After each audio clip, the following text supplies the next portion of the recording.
students. But Mm. the language is Turkish. Yeah, So, yeah. I'm It's slowly. a beautiful communication. Yeah.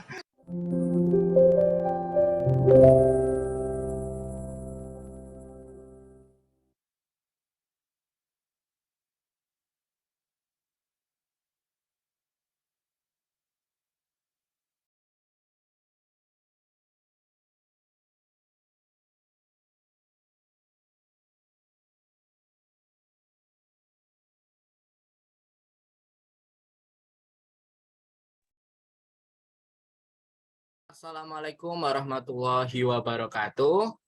Good morning, everyone. The Honorable Dr. Siti Rahayu Nadhiroh, Bachelor of Public Health, Magister of Public Health, as Head of the Department of Nutrition, Faculty of Public Health, Erlangga University. The Honorable Mr. Trias Mahmudiono, Bachelor of Public Health, Magister of Public Health Nutrition, GCS, PhD as a Principal Investigator. And another Honorable Speaker, Prof. Siu Ling Shen from National Cheng Kung University, Department of Food Safety or Hygiene and Risk Management. And respectable all participants of this seminar. Welcome to this webinar, Food Safety, the Effect of CO Exposure to Glyphosate, Cadmium, and Arsenic on Chronic Kidney Diseases. First of all, I would like to introduce myself. I am Dimas Vizan Ardiansa, and it is success and honor for me to be your moderator for today's webinar. Before we start this webinar, let's pray together, hoping that there will be no obstacles in today's agenda. Praying start. All right. So There is no end in praying. Ladies and gentlemen, on this occasion, allow me to introduce you to today's agenda. First, opening, and second, welcoming speech. The third is presentation of material by Prof. Shuling Chen, and the fourth is Q&A session, and the last one is closing. Honorable guests, ladies and gentlemen, moving to the next agenda will be a welcoming speech. Allow us to invite Mrs. Dr. Siti Rahayu Nadhiroh, Bachelor of Public Health, Magister of Public Health, to deliver her welcome remark. Please welcome Dr. Siti Rahayu Nadhiroh, Bachelor of Public Health, Magister of Public Health. Yeah, thank you, Mas Dimas Vizan Ardiansyah. Honorable our visiting professor, Prof. Siu Ling Chen from National Cheng Kung University, Taiwan, distinguished colleagues from Faculty of Public Health, Erlangga, students, ladies and gentlemen. Assalamualaikum warahmatullahi wabarakatuh. Good morning. It is my great pleasure to welcome Prof. Siu Ling Chen to the Department of Nutrition, Faculty of Public Health, University Erlangga, to give lecture to our colleagues and students. Prof.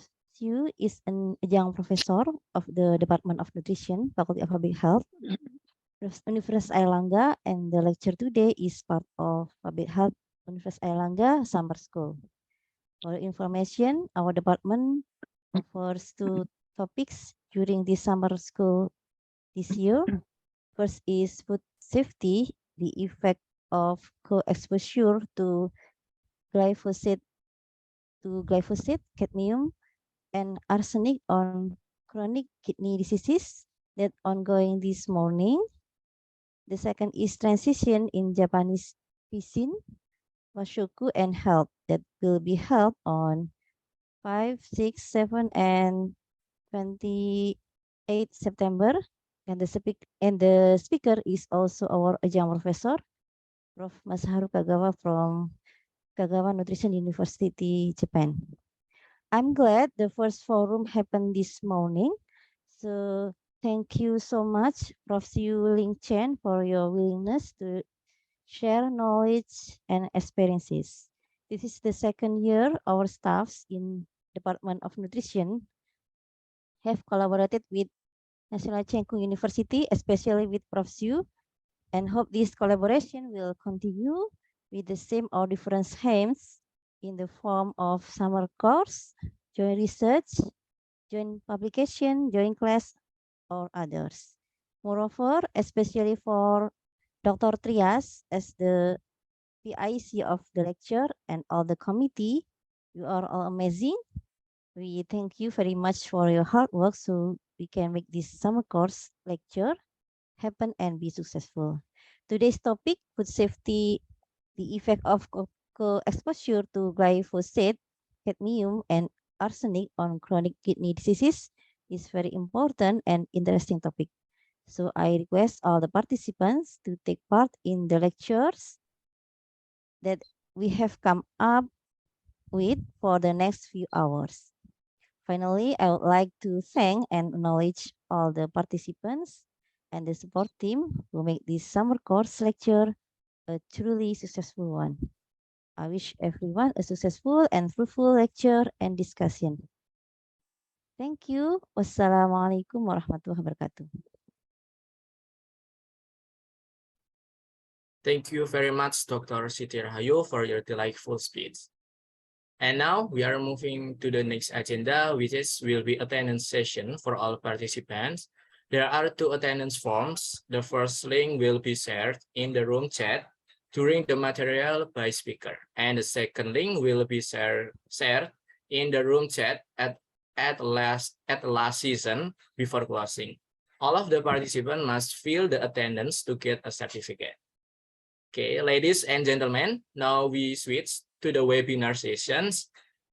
The presentation will be delivered by Professor Xiuling Chen from National Cheng Kung University, Department of Food Safety or Hygiene and Risk Management.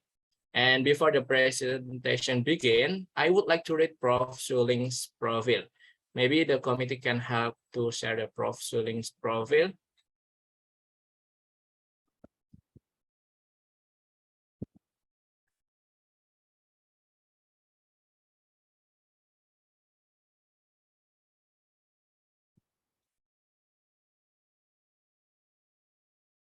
All right, it's my time.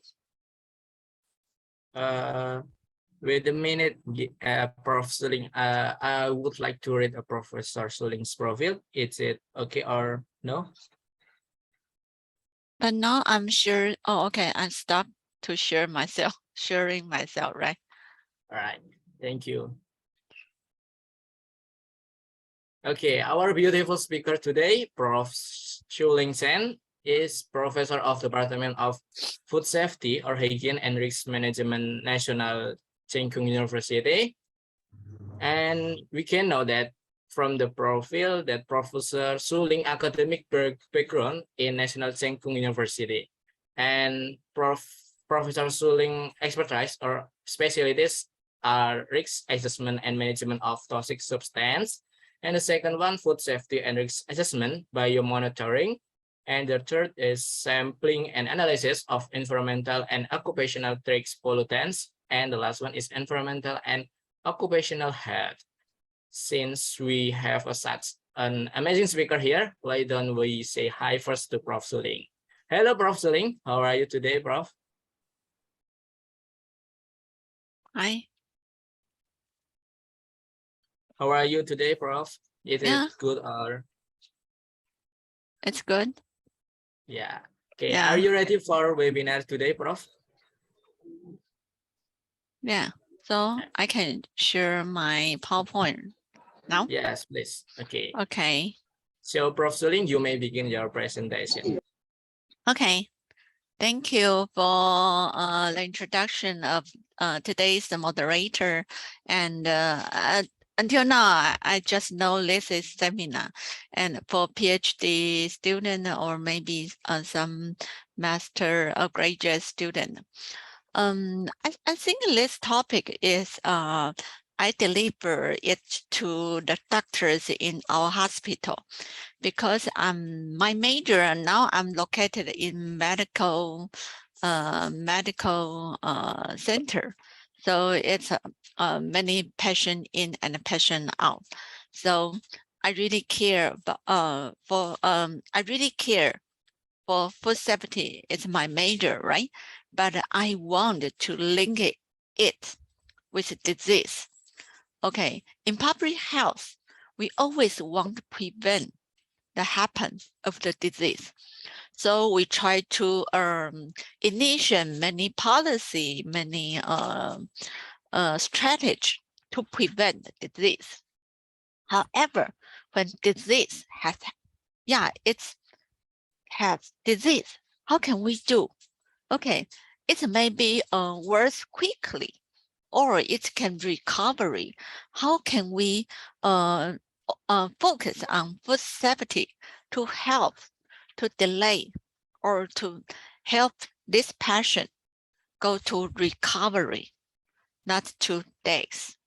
Okay, so today I want to talk about food safety. Food is a treat or a benefit. So the opposite way, how can we do? Because if we want to live, we need eat food. But how the food also really harmful to our health. So this is what I want to talk. Sorry, what's wrong? Can move on. Okay, yeah. I know because I joined your lecture for 1 year. So I know most of your students maybe focus on nutrition or education, but in Taiwan maybe different. Maybe we both pay attention, but due to since 2011, a very big issue in Taiwan, phthalate. Phthalate is kind of a fertilizer. Okay, what is be focused? Because did you ever drink bubble tea? Bubble milk tea, very famous food in Taiwan. Remember? Okay, we know it's sell worldwide to many countries. Everyone like bubble tea, bubble milk tea. Okay, but we know the bubble milk tea put in a plastic cup, right? Plastic cup. And in Taiwan, we suddenly find many food contain phthalate. Phthalate is harmful to liver, to reproductive effect, and to cardiovascular disease. But we use a lot of plastic, especially this plastic contain phthalate. Phthalate is kind of a soften agent because the plastic is hard, but we want it soft. So they the businessman add some phthalate. Okay, it's relax or migrate into your food. Okay, or since 2013, the poison soybean sauce and the starch. Oh, important. The first, we just see some problem in the cup, but 2 years later, we suddenly find the starch to produce the bubble. Okay, the bubble we eat, we like it so much, and it's very tasty, very good, right? But it's not food label. It's maybe industry label. Suddenly, we use very high advanced analysis technology to find something wrong. It's not food label. It's an industry label. Okay, very, very cheap. But many youngers eat a lot. Then 2014, the tainted cooking oil. A black heart businessman import this cooking oil from Vietnam. And after many advanced processing purify, it become cooking oil into Taiwanese Okay, we eat like this one, and now it's the bigger one event in Taiwan. Now the general manager has been in now he was in jail and spent a lot of money. It's the most famous event in Taiwan. Okay, many different kinds of food related news in Taiwan. And until 2015, the pesticides in tea leaf, since everything happened in bubble milk tea, okay, a big brand, due to this issue closed. Okay, they end their business due to the tea leaf with illegal pesticides. Okay, but since everything, not only pesticides, because we eat a lot every day. I have no idea how about it in Indonesia, but in Taiwan, organic food is really expensive. So not for everyone can afford for it. So it's at that time, the food safety occasionally become a very important issue in Taiwan. So for the government, they set a lot of regulation for control the outbreak of food issue. But due to I'm in hospital, so I need to know food safety and disease. So I find some disease. I have mentioned that this disease may be in related to liver, to thyroid, to respiratory diseases, so to obesity, like every problem is all related to food. Okay, so from this one, the Phthalates event. Phthalates is put in plastic. Okay, we know. I read a review paper. If you are interested in it, you can find. This is my colleague. Okay, this issue has organized about the phthalates exposure and health outcome. Okay, still many strong evidence has been evidence from epidemiology studies, but something still unknown or unevident. So you can see the positive and negative.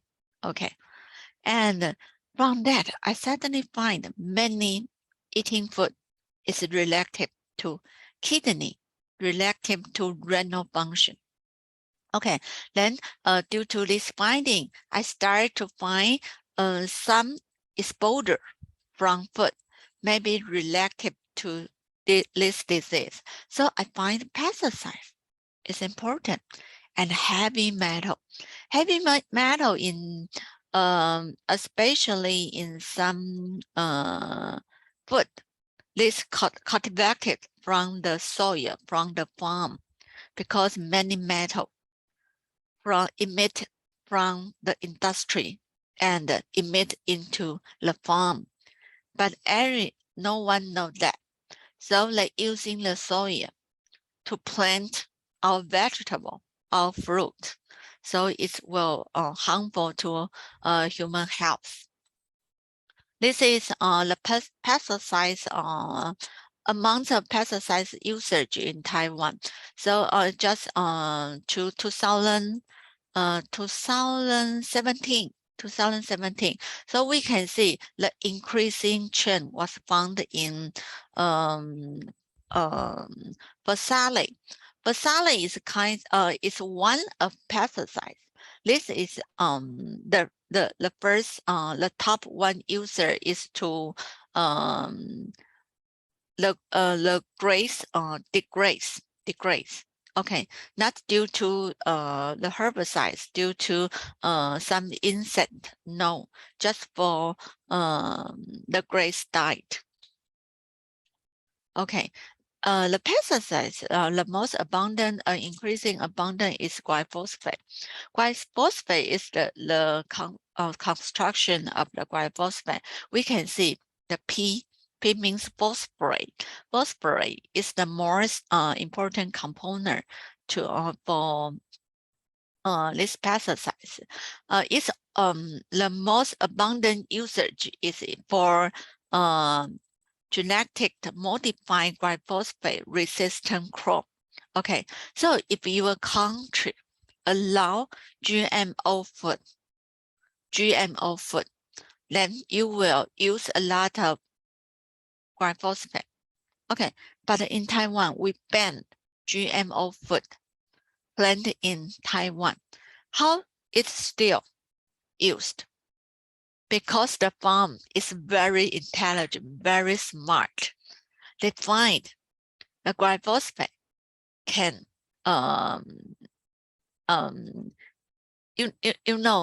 within a year, we not always plant this vegetable, plant this crop.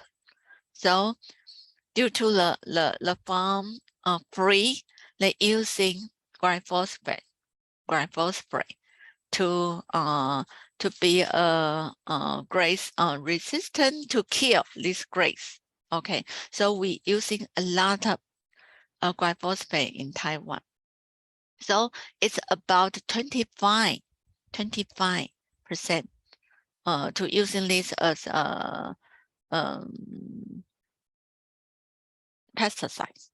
Okay, glyphosate in environment, we always spray on the lip, but it can penetrate from the stem to the root, and from this environment, it can degrade to AMPA, but not 100%. AMPA is one of the degree metabolite from glyphosate. Okay, and their half-life in soil, in water, it's very large difference from different study. So according to our literature review, it's within 1 day to 5 months, or MPA consistent for 3 months. So it means if you spray one time, it may be exist in environment over several months. Okay, but if we eat the food, or we exposure to soil, okay, or we have a chance to eat food contain glyphosate. Okay, how long it can persist? Sorry, how long can it persist in environment? Okay, it will consume from food, from water, and maybe inhalation as well, exposure to glyphosate or thermal content or ocular content. So you know who is the most exposure group, the farmer. So in Taiwan, very important study is for farmer cohort.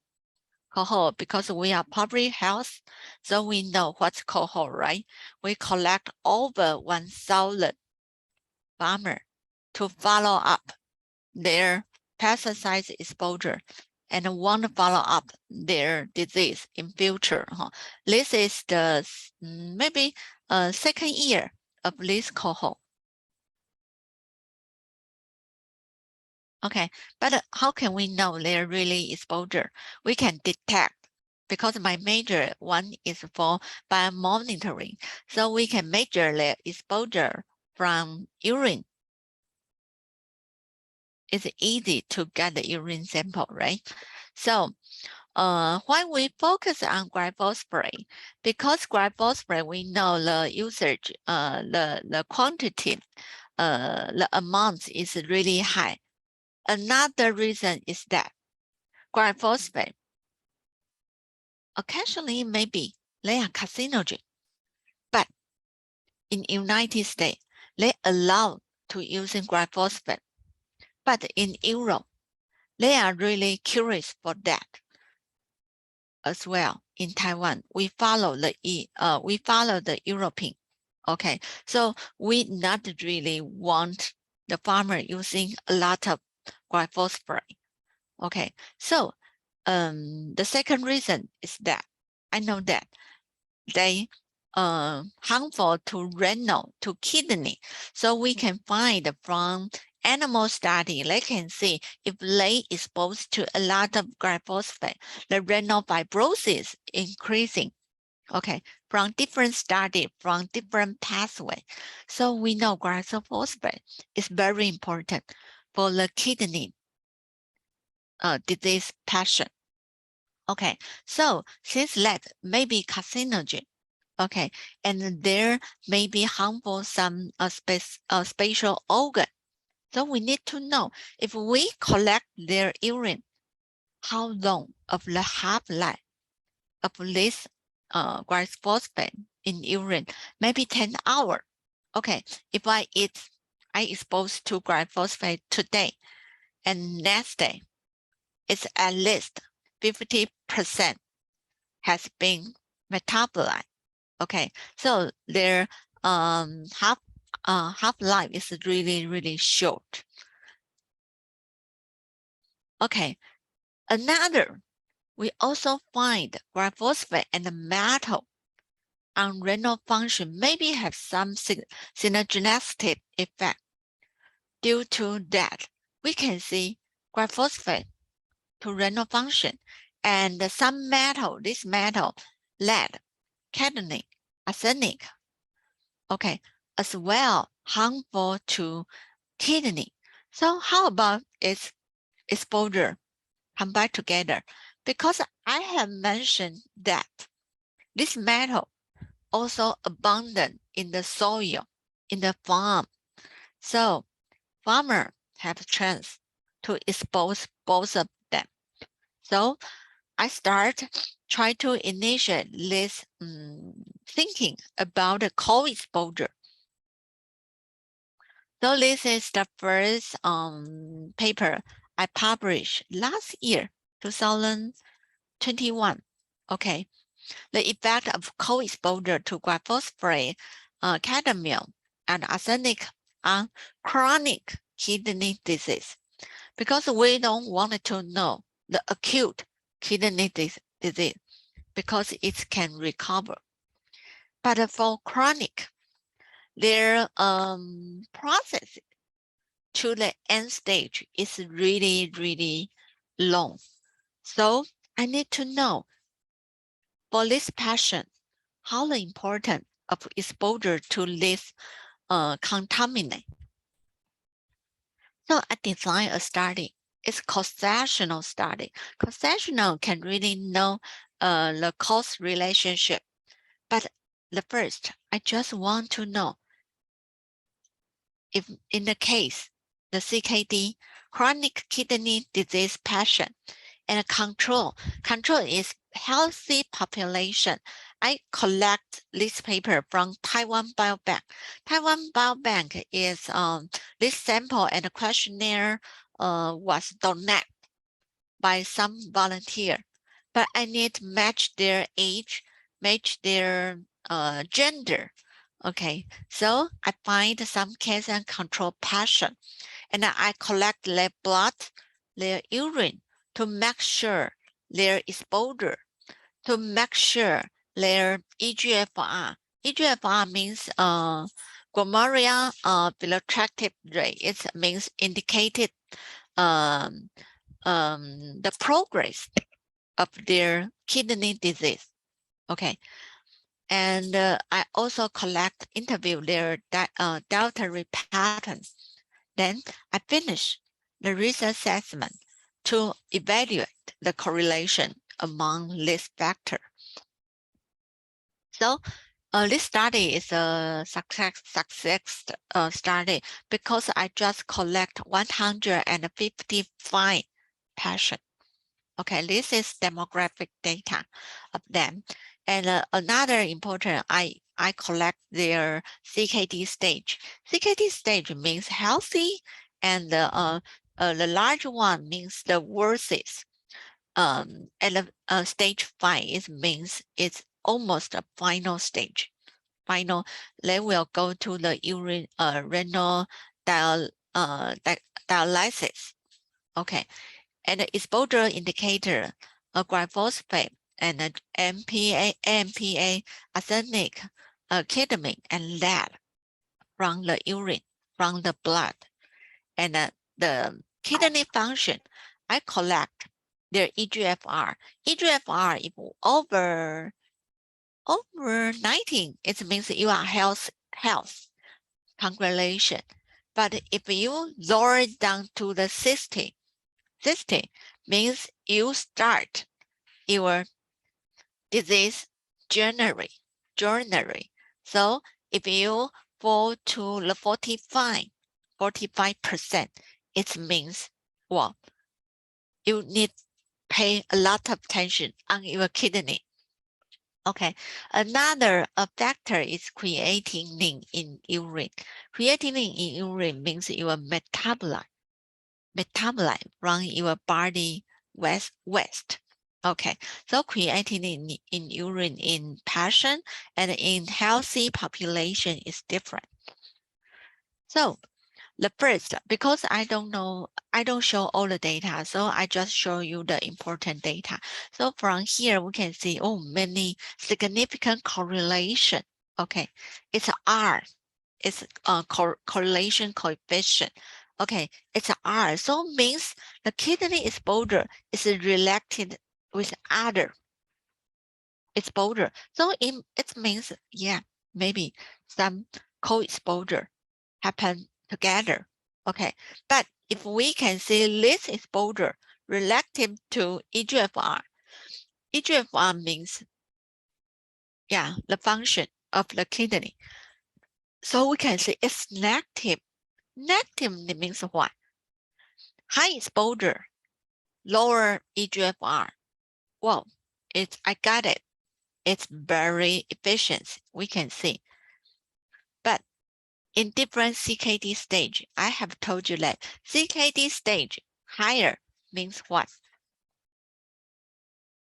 Higher CKD means lower lower filtration of urine.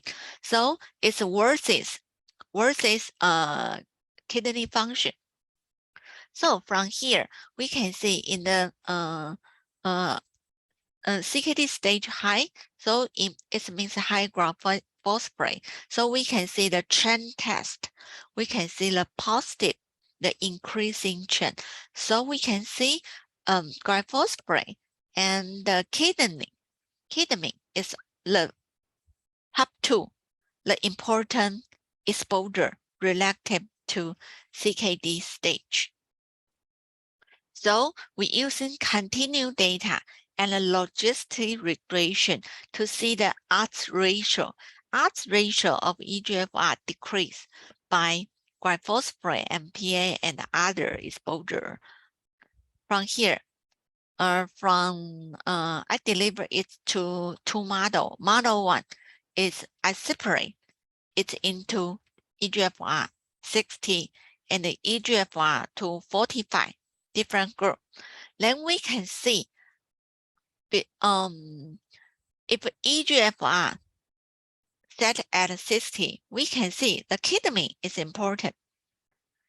High kidney exposure, high EGFR percentage upper. Lower than 60. Okay, but after it's worse when CKD patient into their EGFR down to 45, glyphosate become important. It means pesticides become important than metal, arsenic as well, but the odds ratio is really low. So in the beginning, maybe metal is important, but after it's worse to 45%, down to 45%, glyphosate become important more than other metals. So we know EGFR decreasing in end-stage renal disease. Yeah, from our data or from other one. They all find that. Okay, they all find that. Yeah, it will decreasing the EGFR. So from here, I designed the study 2. It's a cohort study. I start to think the progression of your EGFR decreasing may be relative to this exposure. So I conduct in this EGFR lower than 45 patient. Okay, then I want to follow up their exposure and their disease progression.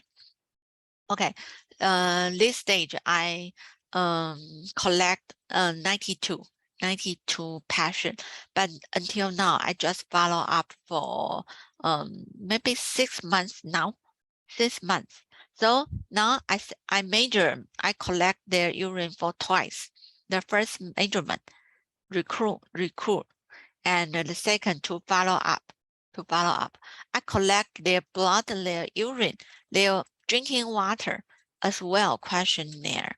I wanted to see if this exposure may be progression their disease. Okay. And then this is 92. 90. Oh, okay. 90 participants, the demographic data as well from here. But I tell you that I collect 2 times of their bio sample.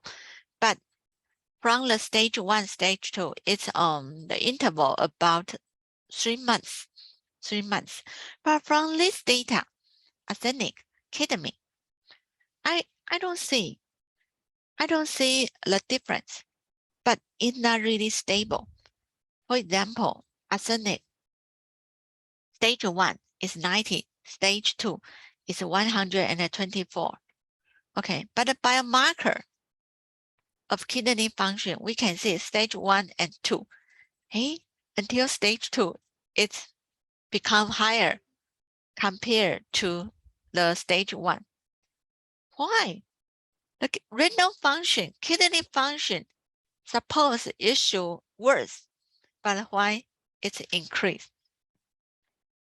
Maybe due to the medicine treatment, maybe due to the collected season different.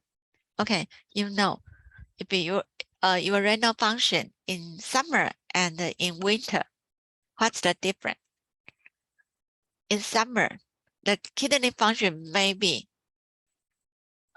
worse compared to in winter.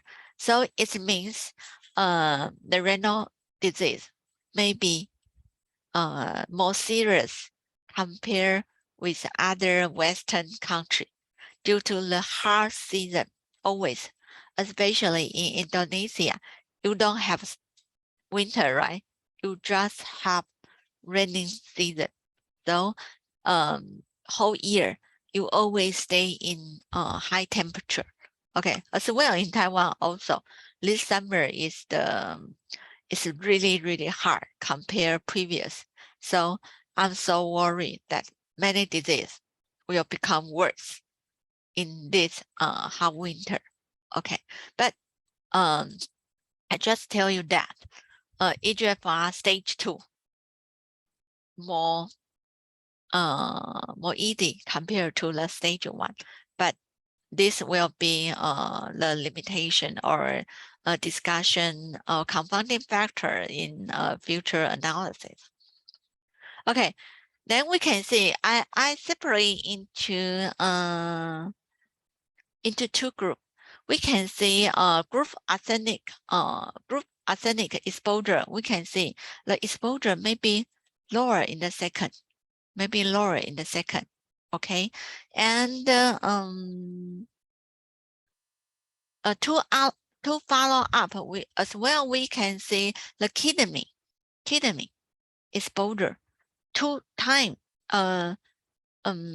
You know, if we separate their exposure to sampling, if 2 sampling or both sampling is high, I can define it as a high group, high exposure. If both of them 2 times was low exposure, I can define this subject as low exposure. But 2 sampling, one is in high group, the second maybe in low group. It means the third group. Okay, but we can know that if both sampling is high exposure, their eGFR decrease quickly compared to this one. But from this data, because the sample size is really small, so we don't see any significant difference, even we see the trend. Okay, so this study is ongoing, not really end. Okay, it's just a start. We can collect more subjects to follow up more longer, then maybe we can see the significant difference among them. But very interesting. From here, from their glyphosate, the difference of these 2 sampling, we can see the difference. We find coffee is a factor. Drink coffee and drink its soil product and its beans. These 3 products is important factor to influence the glyphosate in the urine. Okay, it means you drink it more, your glyphosate exposure is high in the body. Okay, so but coffee, soybean, soil, bean is a good food for your major, for nutrition. Maybe it's good, right? Okay, but now if you eat more, your glyphosate is high in your in your body. How can we do? It's a risk or it's a benefit, because I want to show you that glyphosate exposure is harmful to renal, to kidney. But now I tell you, this good food may be harmful to renal due to the glyphosate exposure. How can we do? This is the topic I want to mention you today. It's a risk or a benefit. How can we know? Just from the questionnaire, from this list of very slow change of eGFR, it's really hard to answer this question. So I find some review data, coffee and CKD. Okay, then I suddenly find from 2 studies, they find it's a large population, over 380 subjects. Okay, they detect, they measure their coffee drink, and they analyze their metabolite in their body, human body. Another study as well, more to follow up their study, they find something. Okay, 3 out of 20 coffee metabolites were associated with instant CKD. Yeah, it's a linkage today. Together, coffee drink is relative to instant CKD. Okay, then they find it's good. Sum up means they find some metabolite. It's lipid involved in primary bile acid metabolism. Okay, this glycotrans cartilage is good for health. But another is bad. Is the nobiotic involved in benzonate metabolism. So it means drink coffee, we can find something wrong and can find something good. Okay, so one thing has 2 sides. One is positive, one is negative. So now, can I drink coffee? Okay, I studied it, but I drink a large cup of coffee. So can I drink? Yeah, but you need limit your quantity. Don't drink too much, but what is the balance between risk and benefit? So today I just want to discuss what is balance. What is balance? Okay, I can using the metabolite to give you the answer. Okay, so I need into another metabolomic. Metabolomic is kinds of because in the human body from initial from DNA, RNA, protein, and metabolite, right? Okay, but several thousand of metabolite in our human body, but some signal is not really work or really meaningful, but some signal from this analysis we can know the secret of human body. So this is a new advanced metabolomic analysis. Okay, so it can downstream of genomic transcriptionally and proteomic variability for personal. For personal, between I and you, our metabolomic is totally different. But how? Because this analysis is expensive. How I need to know? Analyze my data, then I can know. Can I drink coffee? But this is not so easy, because if you using your blood or your urine to test metabolomic of yourself, then you can know if I have a chance to develop to diabetes, to vascular disease, to kidney disease. Okay, so metabolomic is kind of strategy to know, to predict the future disease for yourself. So this is used as a diagnosis disease. We don't need to wait for until some biochemical change. You can see that, but preliminary, you can know if how many percentage I will be a CKD patient. I can be a diabetes. Okay, this is diagnosis before, and the possible interpretation of the mechanism. This can using as a preventive strategy, especially from metabolomic analysis. We can know what is caused, what is the source from the food intake. Then we can prevent to eat less in this kind of food, to eat good food from metabolomic, from our cell metabolomic data. Okay, so metabolomic data from different food metrics, we intake it, then especially maybe we eat a lot of saltage, that nutritional, okay, supplementary. Then we digest, then through the microbia metabolomic, then it can show in our human body food metabolomic or endogenesis metabolomic. Why? Because this is personal different. In my body, maybe my microbiota in my body, my microbiota is more healthy than you, maybe. So I can, even we eat the same food, but show different metabolomic data between us. Another is drug metabolomic.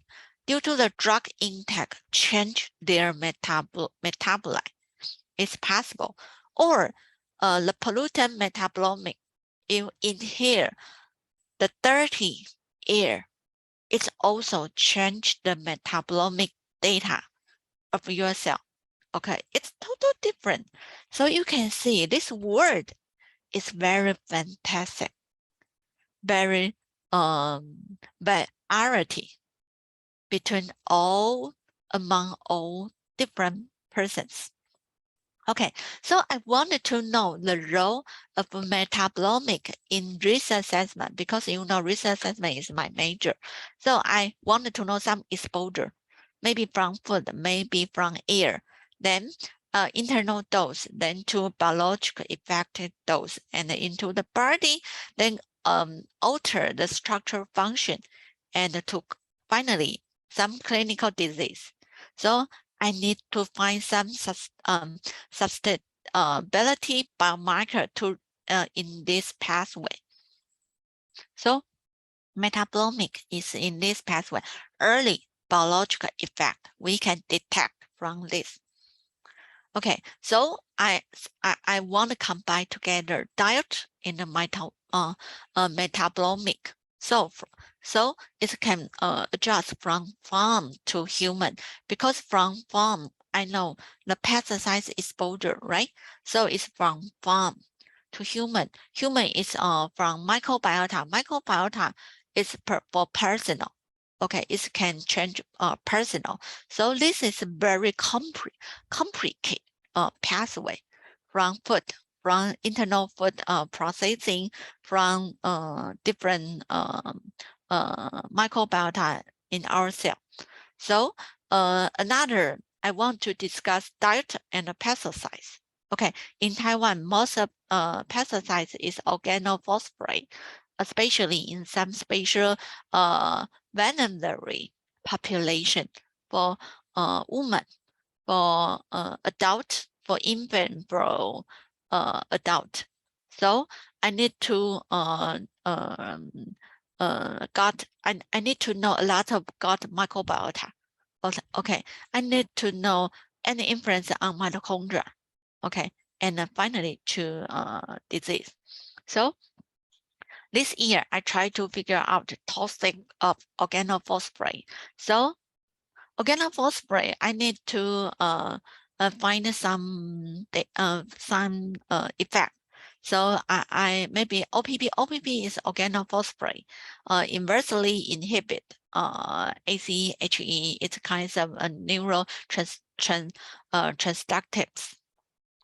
Then this is effect. Okay, and the OPP organophosphorate is worldwide attention, and I can find some metabolite DAP. DAP means it can represent 80% of organophosphorate exposure, so I can detect DAP in the this patient's urine. Then using the data to represented their organophosphorate exposure. Then, sorry, because I need go quickly.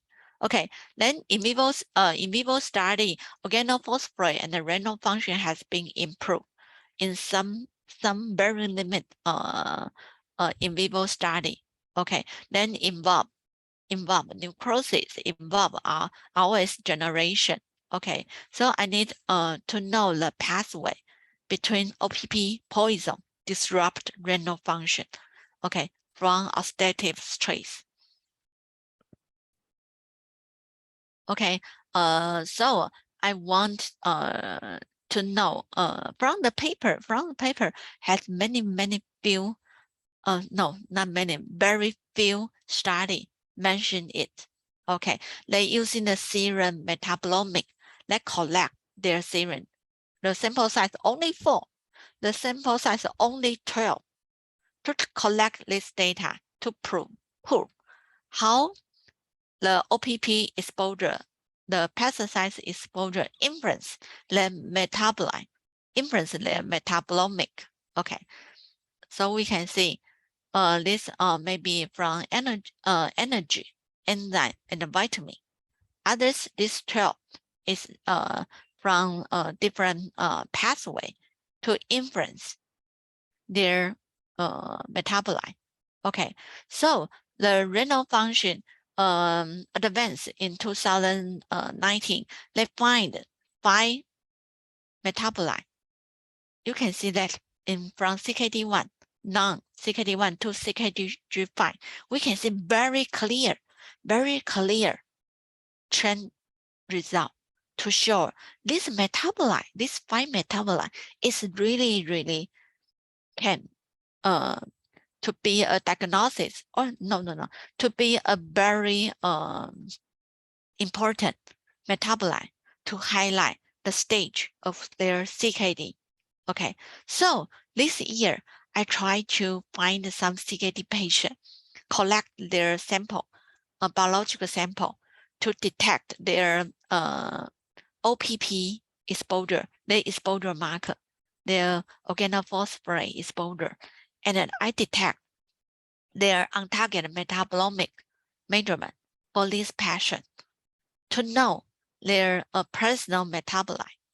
And I collect the data for creatinine, EGFR, for urine to detect their oxidative stress, because I have mentioned OPP to cause renal, maybe through oxidative.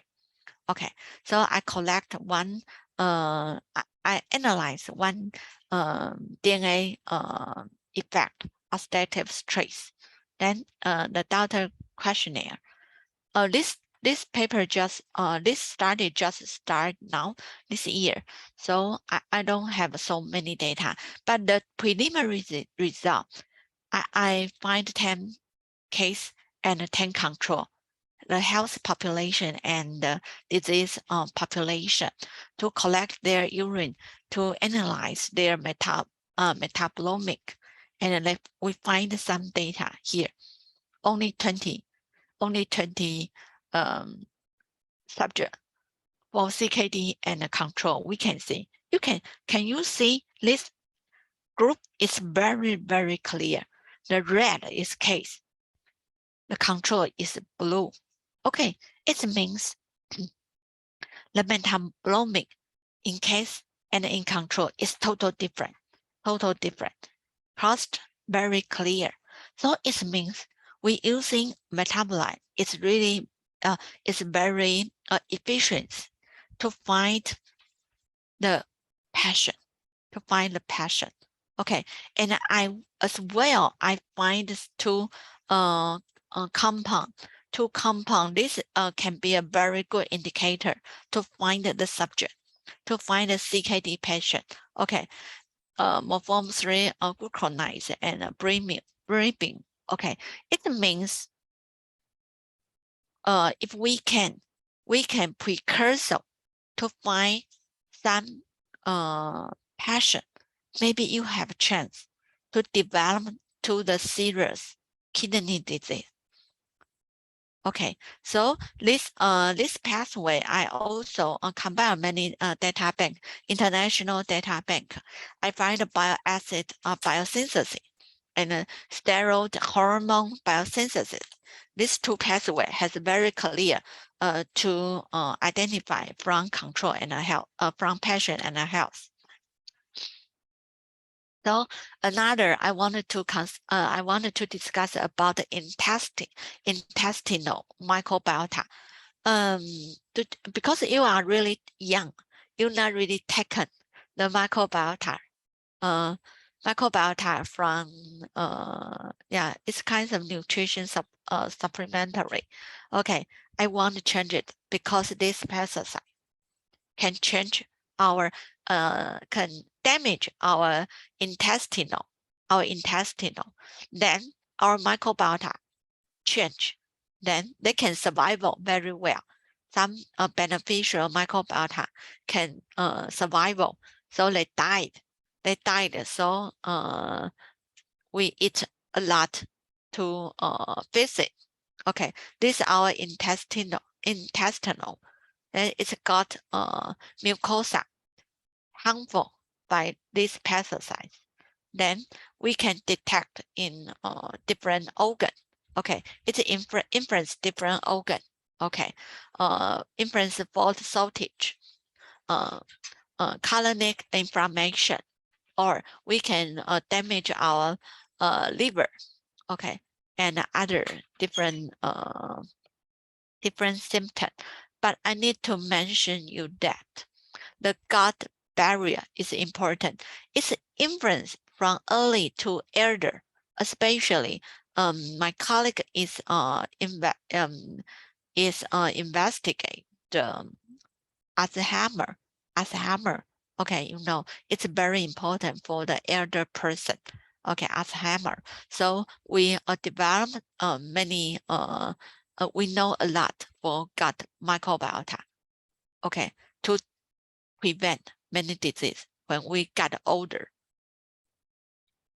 So this is the pathway, the microbiota and the CKD. So from the urine analysis, and we link it to gut, and the gut many very small signal and complicated signal from this urine. We can detect many metabolite. Okay, many metabolite.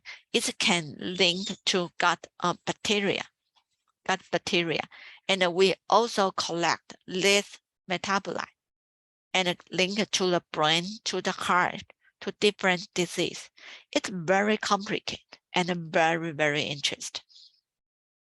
Okay, but I want always focus on renal.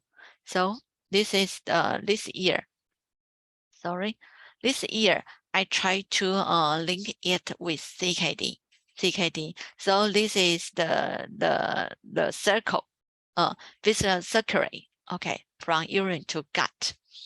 Okay, it's very scientific and very complicated, but I really welcome all of the faculty and a PhD student. If you are interested in this topic, maybe you have a chance to come to my school, come to my lab, to stay for a short or longer time is okay. Yeah, to join us to invest this very unknown field.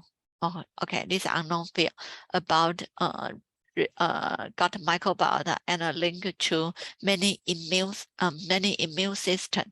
Yeah, interpret the immune system and oxidative balance, and to cause exact for CKD and other cardiovascular disease or some other metabolomic disease.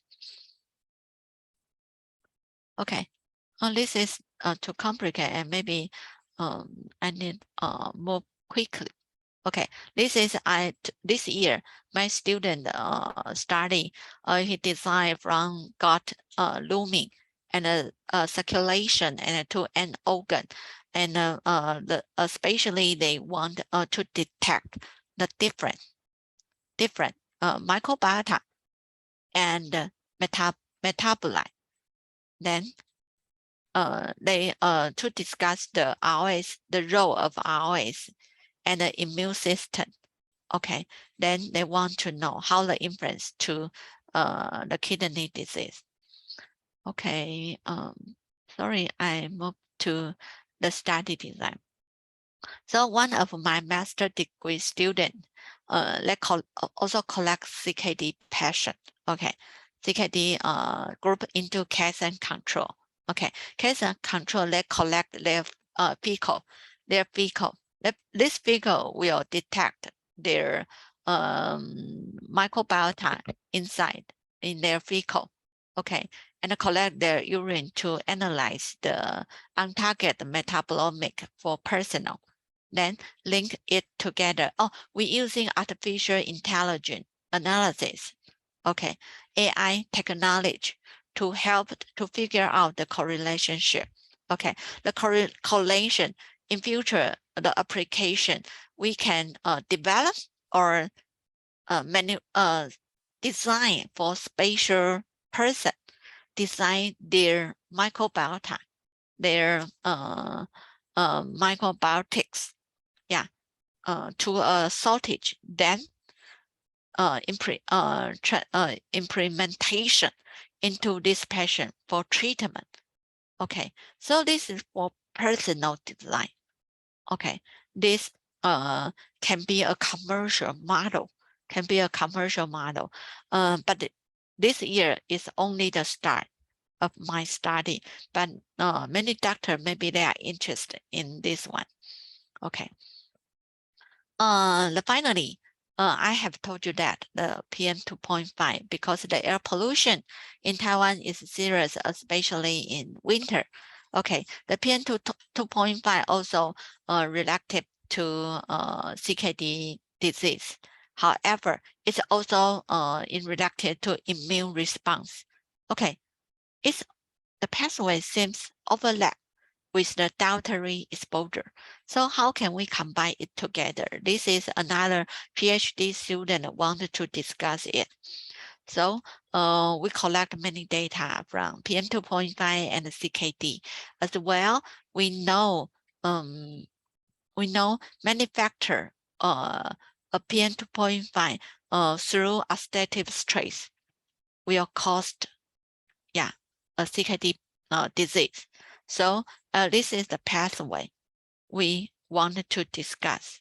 Okay, so we try to using the nutrition to resolve the problem, because we can prevent they inhale the air, but we can leading them to eat healthy food to change the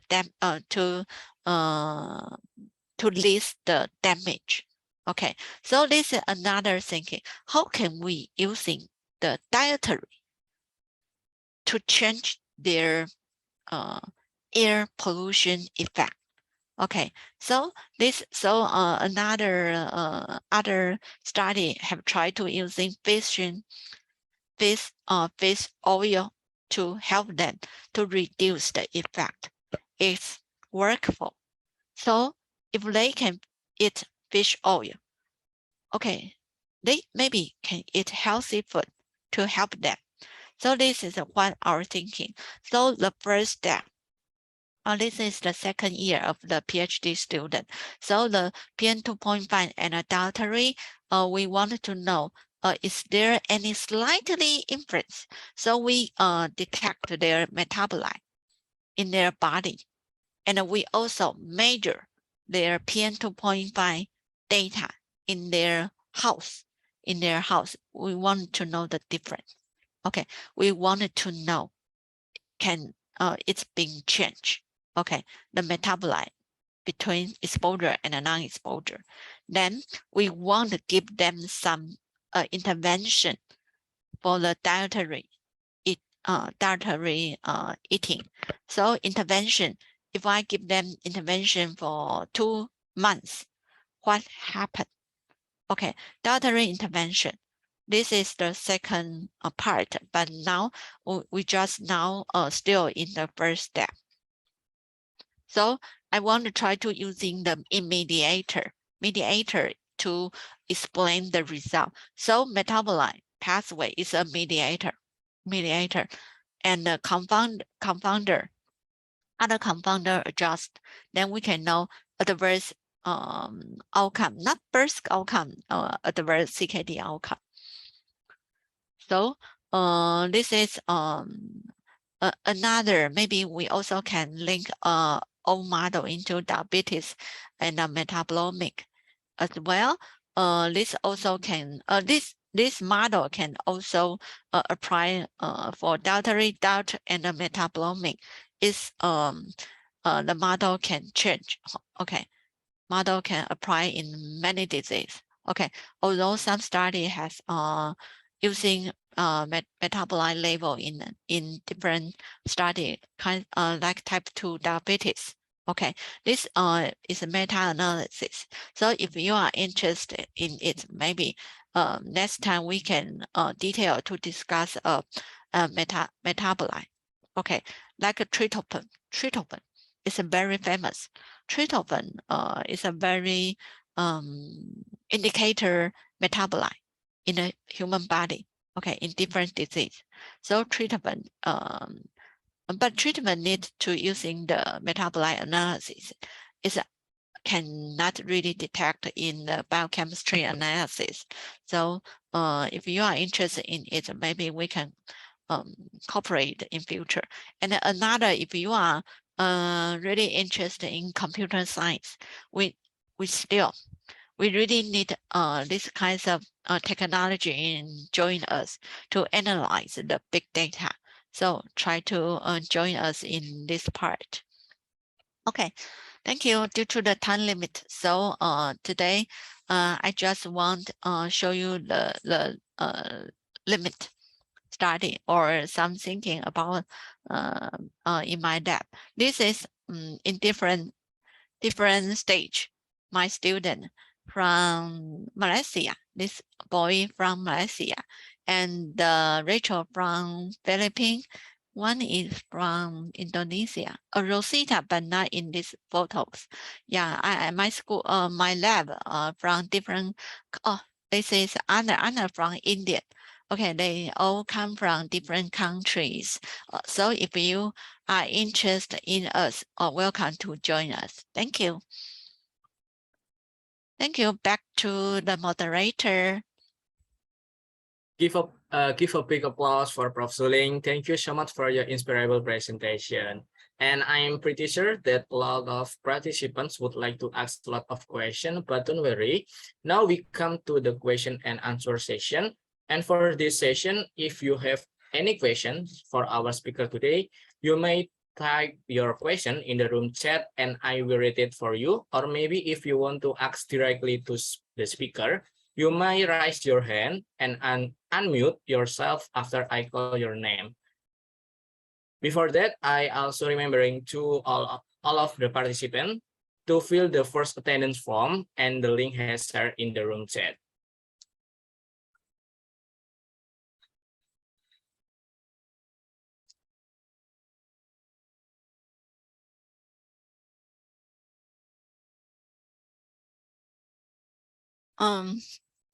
Does all of your students PhD or the graduate or master degree? I think there are undergraduate, master graduate, and PhD from Okay. school level, but and Department of Nutrition. Okay, I'm sorry, I skipped a lot of very complicated because I think I'm not really know all of your member in this meeting. So maybe next time, if you are interested in spatial part, I can describe it in detail. Of course. Okay, for all of the participants, if you want to ask to Professor Suling, you can raise your hand or your can chat at the room chat. And no one can really want to know our school. Maybe I need because I really like your previous video to interview the WAUD member. Yeah, they can introduce themselves and in our school in NCKU, we are the top 3 university in Taiwan. Yeah, we provide a lot of scholarship for international student, for master student, for PhD student. Okay, so if you are really interested in summer school, winter and fall, we open for international student to apply our school. Okay. So if you are interested, I can give you some information about this.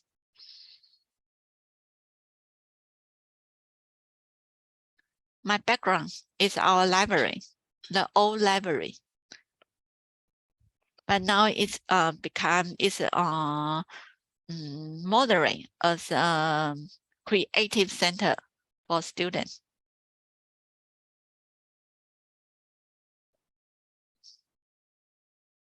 Okay, any question?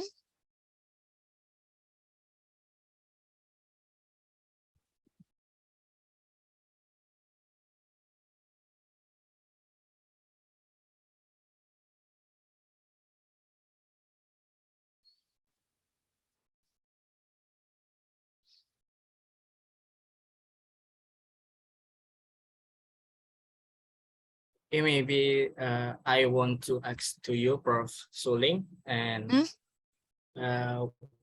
how should we do, or how we can to choose good food or good drink when we buy something, food or drink in the supermarket, because there was a lot of supermarket show all of the food and drink, but can show the ingredients or the nutrition from the food and drink. Okay. So how we should choose Okay. food and drink. Okay. Thank you for this question. This is really basic for all nutrition education. If you want to buy some food, not really just see the package. Yeah, it's very fantastic, very attractive.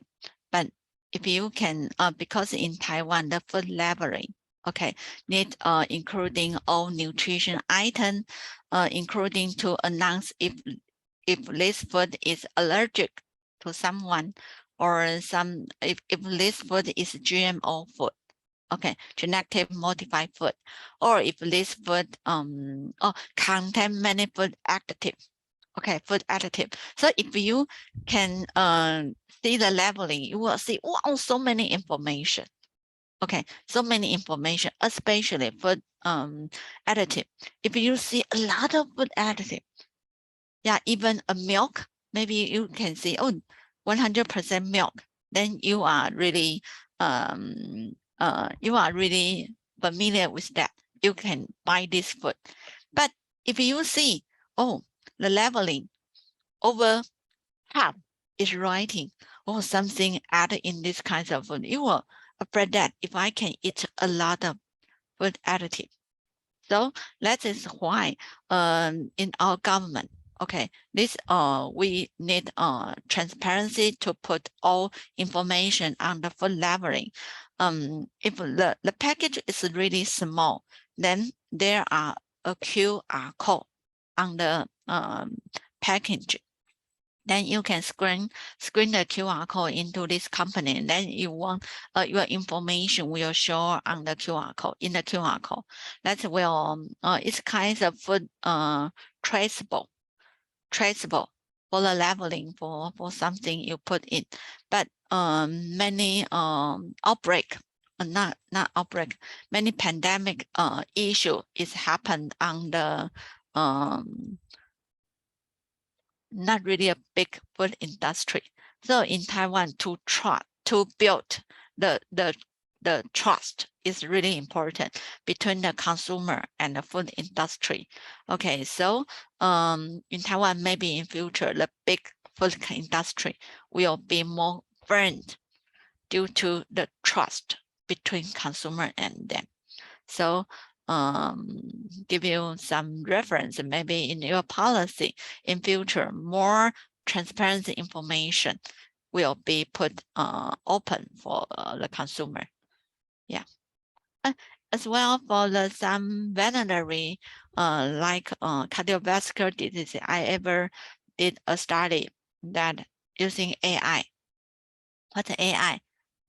If you take the photo for the food, okay, this lunch meal, okay, we can recognize using like Apple, like iPhone, you know, iPhone has a function to take a photo, then they can count the energy, the calories for each meal.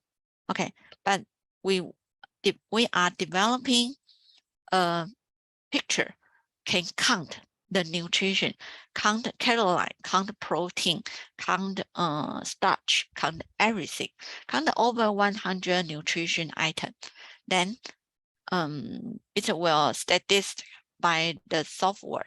Then you will know that it's maybe in the afternoon, in the lunch, it's a long, or you take over 80% for whole day you need it. Okay, like one day, because for a lady, maybe 105,000 calories, right?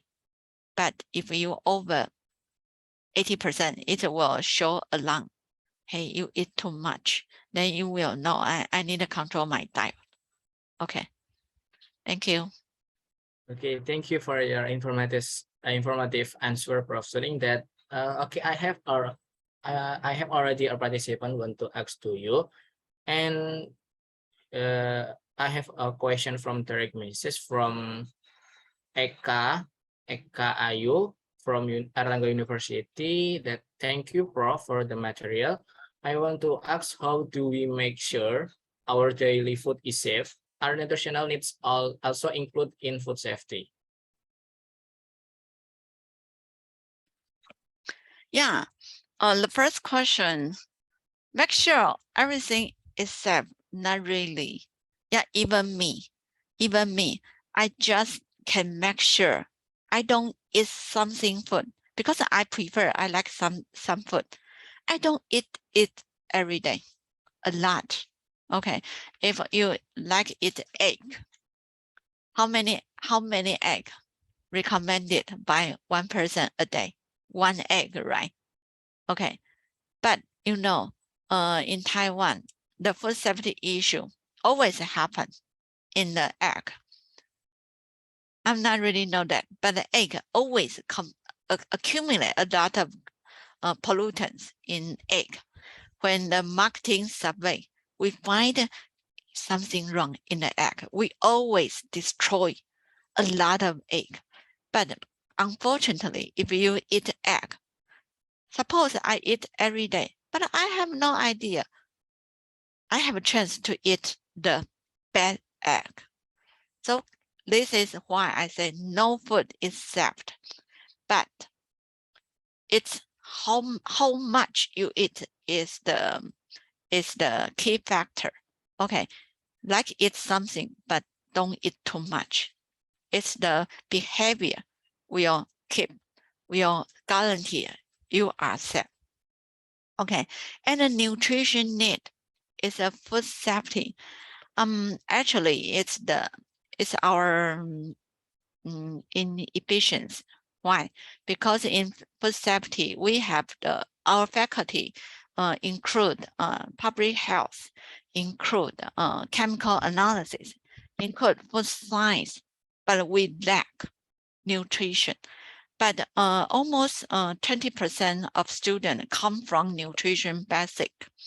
Okay, their bachelor degree is for nutrition, but when they come to our department, we don't have the faculty major in this.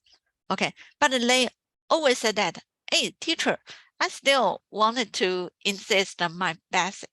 So this kidney disease, okay, I want to link it together because you can see in the last, I say many biochemical pathway. Okay, this is from nutrition thinking, nutrition basic. Okay, it can link to metabolomic study. Yeah, link it together, then we can know what kinds of nutrition element you take over or you take less. Yeah, from this viewpoint. Thank you for your question. Okay, thank you for your interesting answer from Prof. Sioling. But I have one last question maybe from this session, that from your explanation earlier, that there is a relationship between metabolism and a good diet. So how do we manage a good and healthy diet for our bodies? Because in our generation, in young generation, especially in Indonesia, and especially the woman and girl wants to have a good body and have a nice diet for daily activity. Intervention, in Taiwan intervention, we always recruit our students in our school. We recruit. Okay, I saw from other study they recruit, they post, yeah, recruit post. They say, yeah, please come to my office to take the break bus, lunch bus, meal bus. Okay, three bucks a day, and they need to join maybe 1 month, but every week they need to receive the major data. Okay, major data, maybe exercise, maybe some physical analysis. Yeah, we always provide the oatmeal for a month. Okay, yeah, student, but we can say that because all students, yeah, I provide healthy food. but they not really like it. So in the midnight, they always want to eat some junk food. Okay, they may go out or eat some junk food, but we just can keep. We provide them, but it's a personality or honest to response to us. They try to eat something food. Okay, so this is difficult for especially for young children, but some children like the elementary school, this will be more powerful because the lunch provide in school. Okay, and then the parents always take care of their kids. So if they want to join us the study, they will follow the principle I said. So it's maybe more easy. Yeah, in different population, we need to design some policy, and we can control by metabolite analysis to tell them something wrong, you are different from others. Maybe you eat something, so they will say, yes, I eat junk food. Okay, thank you. Okay, thank you for your interesting answer, Prof. Suling. That maybe we can get enough for this session. Okay, I think the Q&A session is already over. Thank you for the question, and thank you, Prof. Suling, for the inspiring answer. Okay, ladies and gentlemen, we finally come to the end of this webinar. Before I close the webinar, I would like to take the conclusion from what the speaker has presented. So, from Prof. Suling and all Prof. Suling's research partners, that the results show the glyphosate, arsenic, and cadmium have on chronic kidney diseases. Notably, cadmium, arsenic, and glyphosate exposure can be important risk factors after stage 3A of chronic kidney diseases, and that there was a CO exposure effect of and glyphosate in chronic kidney diseases after stage 3B. The potential health impacts of glyphosate should be considered, especially for patients with chronic kidney disease. So, selection of nutrition and safe food and drink is very important to maintain the security and smoothness of the metabolic system in our body. Because if harmful chemical compounds enter our body, we will experience metabolic disorders and will be susceptible to disease. I would like to thank the speaker for the informative and interesting presentation, and all of the participants for the very active participation. Finally, give applause for the speaker and for you all. Okay, before we end this webinar, we would like to give a certificate for the speaker, Prof. Suling, as an appreciation for your insightful material. Okay, and if you don't mind, we would like to take a picture first, and for the committee who's in charge to take a picture, time and screen are yours.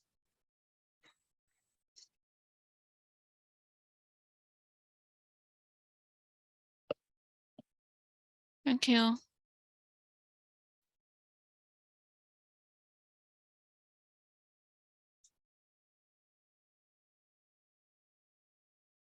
Okay, I will have to take a picture. 1, 2, 3. Smile. Okay, once again. 1, 2, 3. Okay, thank you, Prof. Shuling. Thank you. Once again, thank you so much, Prof. Suling, for such an insightful presentation. I hope we can meet in another amazing course. Before that, for Prof. Suling, please don't leave Zoom meeting, because in last season, in closing, we will take photo to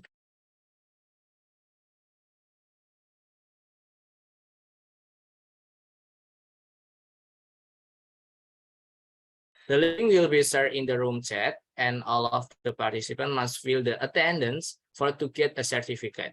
And you will be given 5 minutes to fill out the form. Bye-bye.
Okay, for all of the participants, don't forget to fill out the post-attendance form because this is for your certificate of the pause.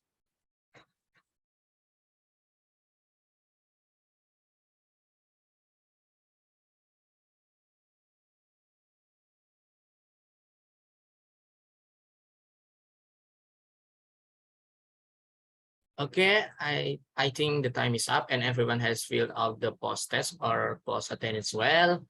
Now, before we end this webinar, let's take a picture together to all of the participants. Please turn your camera on and the committers will take the picture. Okay, for the participant, can turn your camera on, please.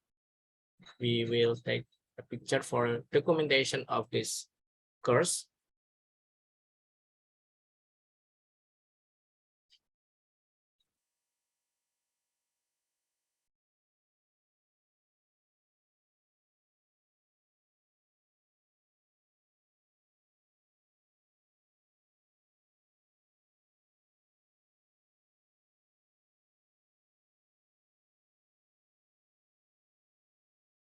Okay, maybe for the committees, can you help me for to take the picture?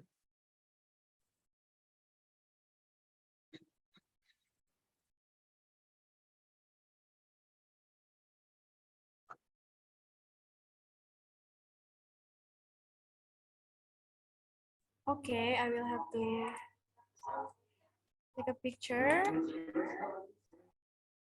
In slide 1, 1, 2, 3. Once again, 1, 2, 3. Okay. Next slide, 1, 2, 3.